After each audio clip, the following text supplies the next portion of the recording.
Dear students, welcome to my channel. आज जिस topic के बारे में बात कर रहे हैं वो है analysis of RLC circuit. Previous video में हमने डिस्कस किया था analysis of RL and RC circuit. तो इसके अंदर आरएल और सी तीनों आपस में सीरीज में कनेक्टेड हैं। तो हमें एग्जामिन करना है कि लाप्लास ट्रांसफॉर्म के थ्रू, एप्लीकेशन के थ्रू किस तरह से हम इस सर्किट को एनालिसिस कर सकते हैं। तो हमने लास्ट वीडियो में डिस्कस किया था कि जो भी हमें सर्किट गिवन होगा वो टाइम डोमेन में होगा। अगर टाइम डोमेन में गिवन है तो हमें उसको फ्रीक्वेंसी डोमेन में कन्वर्ट करना है, जिसमें रजिस्टर का लाप्लास रजिस्टर ही रहता है क्योंकि कांस्टेंट है। इंडक्टर यानी कैपिटल एल का लाप्लास क्या हो जाएगा एल एस, और सी का लाप्लास क्या हो जाएगा 1/CS। और ये जो इनपुट सप्लाई है ये डिपेंड करेगी कि कौन सा इनपुट दे रखा है। तो हम एज्यूम करेंगे यूनिट स्टेप इनपुट, अगर हमें कोई भी इनपुट गिवन नहीं है और उसका लाप्लास क्या था 1/S था, तो इसलिए v की जगह क्या लग गया V/S। अब हम क्या अप्लाई करेंगे इसमें KVL।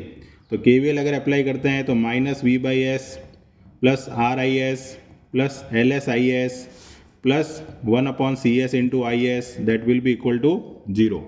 अब हमें एक्सप्रेशन किसका निकालना है, करंट का। तो IS हमने कॉमन ले लिया, तो R plus LS 1/CS equal to minus, उधर जाके क्या हो जाएगा प्लस।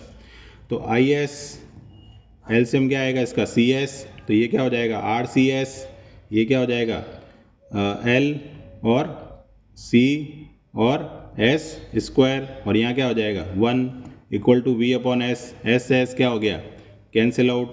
तो I ऑफ S की वैल्यू क्या आ गई हमारे पास कि ये C हम उधर भेज देंगे तो VC हो जाएगा, और डिवाइड में क्या हो जाएगा 1 plus RCS plus LCS square. तो इस तरह से हमारे पास एक्सप्रेशन आ गया। अब हमें क्या करना है, स्टैंडर्ड इक्वेशन बनानी है। तो एस स्क्वायर का कोफिशिएंट क्या रखना है 1 रखना है। तो हमने क्या करा, पूरी इक्वेशन में से LC कॉमन ले लिया। तो LC अगर कॉमन लेते हैं तो यहाँ क्या बचेगा एस स्क्वायर। LC कॉमन लेके तो वो डिवाइड में जाएगा तो C से C क्या हो जाएगा कैंसिल आउट। तो हमारे पास क्या बच जाएगा R/L इंटू एस, और यहाँ क्या बच जाएगा 1/LC। C से C यहाँ पर भी कैंसिल आउट हो गया। तो एक्सप्रेशन क्या आ गया IS का, इस L को हमने ऊपर अरेंज कर दिया तो V/L upon S square R/LS plus 1/LC। तो ये हमारे पास एक एक्स्ट्रा एक्सप्रेशन आया जिसके अंदर एक सेकंड ऑर्डर की इक्वेशन गिवन है। अब सेकंड ऑर्डर इक्वेशन जो गिवन होती है ऑब्वियस है कि उसके दो फैक्टर होंगे। तो हम एज्यूम करते हैं कि IS के अंदर जो फैक्टर हैं वो दो फैक्टर हम मान लेते हैं S1 एंड S2। तो let S1 and S2 are two roots of given equation. अब ये रियल है इमेजनरी है ये हमें नहीं पता है, हमने एक दो रूट मान लिया है, और दो रूट मान लेंगे तो ऑब्वियस है यहाँ पर दो फैक्टर हो जाएंगे। अब हमें इसका क्या करना है, क्योंकि मोर देन वन फैक्टर हो गए हैं तो हमें क्या करना पड़ेगा, इसका इन्वर्स लाप्लास लेना पड़ेगा। तो सॉरी पार्शियल फ्रैक्शन अप्लाई करना पड़ेगा। तो IS इक्वल टू क्या होगा V/L S-1 तो एज्यूम कर लेते हैं कि ये रियल है कुछ देर के लिए। तो रियल है तो इस तरह से हम इसको लिख सकते हैं, ठीक है। अब क्या होगा, A के साथ कौन जाएगा S-2, B के साथ कौन जाएगा S-1, और डिवाइड में क्या आ जाएगा S-1 और S-2, और इधर की तरफ हमारा क्या चल रहा है V/L S-1 तो डिनोमिनेटर आपस में क्या हो जाएंगे कैंसिल आउट। तो V/L इक्वल टू क्या रह गया AS minus AS2 plus BS minus BS1। अब हम दोनों साइड क्या करते हैं, कंपेयर करते हैं पावर ऑफ S को। तो S की हाईएस्ट पावर कितनी है, राइट साइड में 1 है, तो उसके कोफिशिएंट कौन कौन है A plus B। Left side में S का कोई कोफिशिएंट नहीं है तो 0। ये आ गई equation number first. Minus AS2 minus BS1 that will be equal to V/L। ये हमारे पास आ गया, क्योंकि S1 और S2 क्या है यहाँ पर जो है वो कोफिशिएंट है, क्योंकि वो क्या है रूट्स ऑफ द इक्वेशन है। तो अब अगर मैं इसमें वैल्यू निकालना चाहता हूँ आइदर S1 और S2 की, तो मुझे क्या करना पड़ेगा, अगर मैं मान लो B को कैंसिल आउट करना चाहता हूँ तो मुझे इस इक्वेशन को S1 से मल्टीप्लाई करना पड़ेगा। तो क्या हो जाएगा AS1 plus BS1 equal to 0 minus AS2 minus BS1 equal to V/L। ये दोनों क्या हो गए कैंसिल आउट, A कॉमन आ गया तो S1 minus S2 equal to V/L। तो A की वैल्यू क्या आ गई V/L S1 minus S2। Similarly अगर मैं यहाँ पर A को कैंसिल आउट करना चाहता हूँ तो इस इक्वेशन को मुझे किससे मल्टीप्लाई करना पड़ेगा S2 से, या फिर A की वैल्यू अगर मैं यहाँ रख देता हूँ तो मुझे किसकी वैल्यू मिल जाएगी B की।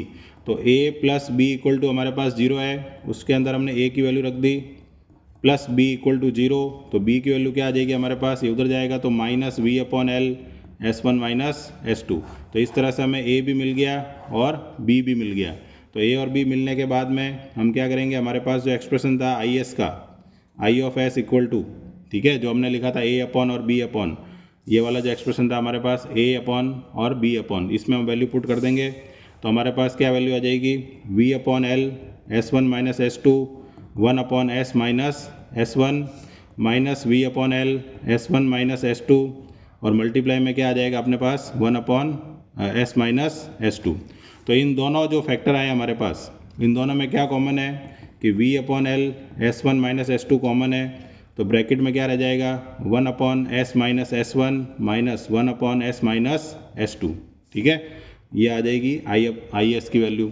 अब मैं इसका अगर इन्वर्स लाप्लास लेता हूँ, तो इन्वर्स लाप्लास लूँगा तो ये पूरी टर्म तो कांस्टेंट है, तो आई एस का इन्वर्स लाप्लास तो क्या हो जाएगा आई टी, और v upon L S1 minus S2 ये एज इट इज़ रह जाएगा, क्योंकि S1 और S2 दोनों क्या है, रूट्स की वैल्यू है जो कि कांस्टेंट होती हैं। अब यहाँ लिखा हुआ है माइनस, तो 1 अपॉन एस माइनस ए का Laplace inverse of 1 upon S minus A का लाप्लास क्या था, इन्वर्स e की पावर at, यानी नीचे अगर नेगेटिव होता है तो ऊपर साइन क्या आ जाएगा, पॉजिटिव। तो यहाँ क्या हो जाएगा e की पावर S1t माइनस e की पावर S2t। तो कुछ इस तरह से हमारे पास क्या आ जाएगा, एक्सप्रेशन आ जाएगा। और ये जो कांस्टेंट है ये ऑब्वियस है दोनों के साथ जाएगा, तो हम इसको थोड़ी देर के लिए ऐसे लिख देते हैं, I T equal to K1 e की power S1t plus K2 e की पावर S2t, जहाँ K1 और K2 क्या है यहाँ पर कांस्टेंट है, ठीक है, ये हमने एक तरह से फॉर्मेट लिख दिया। अब हमें क्या करना है, क्योंकि हमने पता नहीं था कि ये जो इक्वेशन थी हमारे पास जो आई थी, ये वाली इक्वेशन, इसके रूट्स रियल हैं, कॉम्प्लेक्स हैं, अनइक्वल हैं, इक्वल हैं। तो अब हम उस केसेस को लेंगे जिसमें हम एज्यूम करेंगे कि जो इक्वेशन है उसके रूट्स रियल हो तो क्या होगा, कॉम्प्लेक्स हो तो क्या होगा, और इक्वल हो तो क्या होगा। तो सबसे पहला जो केस हम ले रहे हैं, केस फर्स्ट, उसमें हम एज्यूम कर रहे हैं कि रूट्स जो हैं वो कैसे हैं, रियल और अनइक्वल हैं। तो केस फर्स्ट लेंगे हम यहाँ पर। अब case first, roots are real and unequal. तो हमने एक फॉर्मेट पढ़ रखा है CF प्लस PI का, है ना। तो तब भी इक्वेशन होती है तो ये कहलाता है, फर्स्ट ईयर में आता है आपके मैथ्स में, complementary function and particular integral. तो पर्टिकुलर इंटीग्रल का जो पार्ट है वो तो यहाँ 0 है, क्योंकि हमारा जो इक्वेशन का राइट हैंड साइड है वो क्या है, 0 है। तो डिपेंड जो करता है CF वो करता है नेचर ऑफ रूट्स पर। तो अगर हम याद करते हैं हमारा जो मैथमेटिक्स में हम लिखते हैं, तो वहाँ पर y का एक्सप्रेशन लिखा जाता है कुछ इस तरह से, C1 e की power m1t plus C2 e की पावर m2t। कब, जब दोनों रूट कैसे हो, रियल हो और अनइक्वल हो। तो सेम कंसेप्ट हमें यहाँ लगाना है कि जब रूट्स रियल और अनइक्वल है तो हमारे पास एक्सप्रेशन क्या होगा। तो अगर मैं इक्वेशन लिखता हूँ s अपॉन, जो हमारी इक्वेशन थी वो कुछ इस तरह से थी, इक्वल टू 0। इसका अगर मैं रूट्स निकालना चाहता हूँ तो द्विचार्य का हमारा फॉर्मूला है minus B plus minus under root B square minus 4ac upon 2a। तो a मतलब होता है फर्स्ट टर्म का कोफिशिएंट, यानी कितना है 1, b मतलब होता है सेकंड टर्म का कोफिशिएंट r/l, और c का मतलब क्या होगा 1 अपॉन LC। तो माइनस यहाँ पर क्या आ जाएगा r/l plus minus under root R square upon L square minus 4 upon LC divide by 2। ये हमारे पास एक्सप्रेशन आ गया। अब मैं इसमें से अगर 4 कॉमन लेता हूँ, ठीक है, तो 4 अगर मैं कॉमन लूँगा तो कुछ इस तरह से आएगा बाहर, तो माइनस r/l प्लस माइनस, यहाँ पर अगर मैं इसको अरेंज करता हूँ कि भाई मुझे 4 कॉमन लेना है, तो 4 कॉमन लूँगा तो बाहर कितना आएगा, 2 आएगा, अंडर रूट में यहाँ 4 आ जाएगा। तो इसको मैं ऐसे लिख सकता हूँ r/2l का होल स्क्वायर, और ये हो जाएगा 1 अपॉन LC, और डिवाइड में कितना है 2 है। अगर मैं इस 2 को कैंसिल आउट करना चाहता हूँ तो मुझे 2 कॉमन लेना पड़ेगा, कॉमन लूँगा तो ये 2 जो है ये इसके डिवाइड में चला जाएगा, यहाँ से ये 2 हट जाएगा, r/2l का होल स्क्वायर 1 अपॉन LC, और अपॉन में क्या है 2, और मैंने पूरे में इक्वेशन में से क्या कॉमन लिया है, 2 कॉमन लिया है। तो अगर देखो मैं इसको अंदर मल्टीप्लाई करता हूँ तो 2 से 2 कटेगा तो ये बचेगा, और यहाँ 2 आ जाएगा। तो क्रॉस चेक करके भी हम देख सकते हैं, तो 2 से 2 क्या हो गया, कैंसिल आउट। तो जो हमारी इक्वेशन थी S के फॉर्मेट में, है ना, तो ऑब्वियस है कि S के 2 रूट आएंगे, तो उसको मैं नाम दे रहा हूँ S1,2, क्या आ जाएगा minus r/2l plus minus under root r/2l का whole square minus 1 upon LC। तो ये हमारे पास 2 रूट आ गए हैं, जिसमें से एक रूट है प्लस और एक रूट है माइनस। अब हम एज्यूम कर रहे हैं कि R/2L जो है उसको हम लेट कर रहे हैं अल्फ़ा, और ये जो 1/LC है उसको हम ओमेगा नॉट एज्यूम कर रहे हैं in the terms of under root. तो ये जो रूट है हमारे पास, ये कैसे लिखा जाएगा, minus alpha plus minus under root alpha square minus omega naught का स्क्वायर। ओमेगा नॉट हमारे पास रेजोनेंस फ्रिक्वेंसी होती है जिस पर जो एनर्जी एलिमेंट्स हैं उनकी वैल्यू क्या हो जाती है, इक्वल, यानी inductance and capacitance are equal at resonance. तो ये जो रूट्स आए थे उसको हमने थोड़ा शॉर्ट फॉर्म में लिखने के लिए ये एजम्पशन किया है।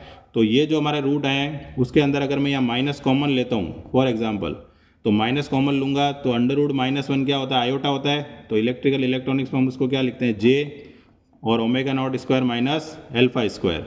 तो ये जो वैल्यू आई है हमारे पास ओमेगा नॉट स्क्वायर और अल्फ़ा स्क्वायर, इसको हम एज्यूम कर सकते हैं beta. Let beta equal to क्या मान लिया मैंने, omega naught square minus alpha square. तो रूट का जो स्मॉलेस्ट फॉर्मेट हो गया वो ये हो गया, अल्फ़ा प्लस माइनस जे बीटा।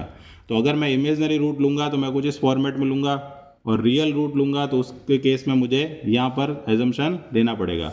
तो पहला जो केस हमने लिया है, रूट्स कैसे हैं, रियल और अनइक्वल हैं। तो उस केस में अब रूट्स रियल और अनइक्वल कब आते हैं, और रूट्स की जो वैल्यू होती है वो किस पर डिपेंड करती है कि जो बी स्क्वायर माइनस 4AC होता है अंडर रूट में, वो कैसी वैल्यू डिफाइन कर रहा है। अगर बी स्क्वायर माइनस 4AC की वैल्यू 0 हो जाती है तब हम कहते हैं कि रूट्स कैसे हैं, इक्वल हैं।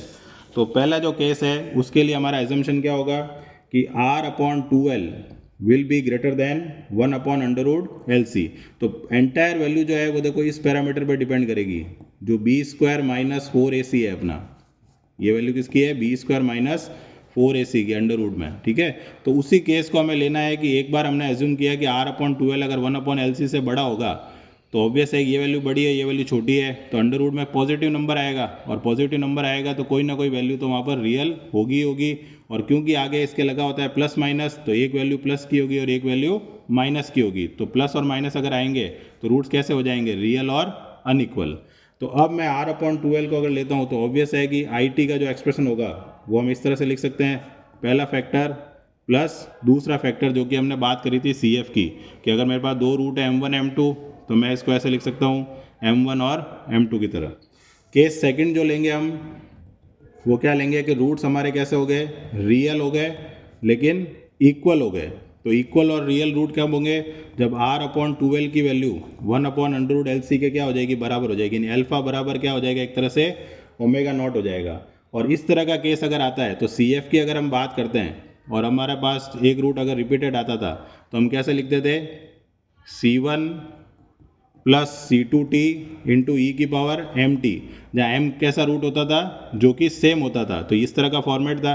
तो सेम चीज़ हमें यहाँ लिखनी है IT के लिए। तो IT के लिए हम क्या लिख देंगे, e⁻−α_t, क्योंकि अल्फा हमारे पास कैसी वैल्यू है, रियल वैल्यू है, और ब्रैकेट में क्या लिख देंगे, K1 प्लस K2t। तो फॉर्मेट बिल्कुल सेम रहेगा जो हमने मैथमेटिक्स में पढ़ रखा है। CF के लिए m की जगह हमारे पास यहाँ पर जो रूट है वो वैल्यू आ जाएगी, और C1 C2 की जगह हम क्या यूज़ कर रहे हैं, constant K1 and K2। Case third हमारे पास जो है वो रूट्स कैसे हो गए हमारे पास, कॉम्प्लेक्स। तो कॉम्प्लेक्स रूट जब आते थे यानी अल्फा प्लस माइनस जे बीटा, तो CF हम कैसे लिखते थे, e⁻α_t C1 cos beta T plus C2 sign beta T, यानी अल्फा की वैल्यू यहाँ लिखते थे और बीटा जो कॉम्प्लेक्स होता था उसको यहाँ लिखते थे। तो सेम चीज़ हमें करनी है। अब रूट्स कॉम्प्लेक्स कब होंगे, जब R/2L की वैल्यू √1/LC से कम हो जाएगी, यानी इस तरह से R/2L का होल स्क्वायर था और 1/LC था। तो अगर ये वैल्यू छोटी हो गई और ये वैल्यू बड़ी हो गई, मान लो ये 5 है और ये 9 है, तो 5 में से 9 माइनस करोगे तो -4 बचेगा। तो अंडर रूट में अगर -4 बचता है तो 4 का अंडर रूट तो 2 होता है, लेकिन अंडर रूट -1 क्या होता है, आयोटा होता है। दैट मीन्स वैल्यू जो आएगी वो कैसी आ जाएगी, कॉम्प्लेक्स। तो अब हमें इसको सॉल्व करने के लिए क्या करना है कि हमारे पास IT का जो एक्सप्रेशन था वो क्या था, K1 e⁻s1t plus K2 e⁻s2t। और अभी हमने जो रूट्स कॉम्प्लेक्स निकाले थे वो कैसे निकाले थे, अल्फा प्लस माइनस जे ओमेगा डी। तो यहाँ पर हमारे पास कैसी वैल्यू आ गई थी, कॉम्प्लेक्स वैल्यू। तो फाइनल एक्सप्रेशन जो हम लिख देंगे IT का वो क्या लिख देंगे, e⁻−α_t K1 e⁻ω⁻dt और with J plus K2 e⁻−j⁻dt। या फिर हम इसको ऐसे भी लिख सकते हैं, जो हमारे पास ओमेगा डी है वो इसको ऐसे भी लिखा जा सकता है, e⁻−α_t K1 cos omega D T plus K2 sine omega D T. तो इस तरह से जब RLC सर्किट आएगा तो ऑब्वियस है उसमें सेकंड ऑर्डर इक्वेशन बनेगी, और सेकंड ऑर्डर इक्वेशन अगर बनेगी तो हमें रूट्स की वैल्यू को एनालिसिस करना पड़ेगा कि whether roots are real, unequal, real and equal और रियल कॉम्प्लेक्स। तो ये 3 केस हैं, इन तीनों के अंदर हमें अलग अलग एक्सप्रेशन को डिफाइन करना पड़ेगा। तो इस तरह से हम RLC सर्किट एनालिसिस कर सकते हैं। थैंक्स फॉर वॉचिंग, मिलते हैं नेक्स्ट वीडियो में। Till then good bye.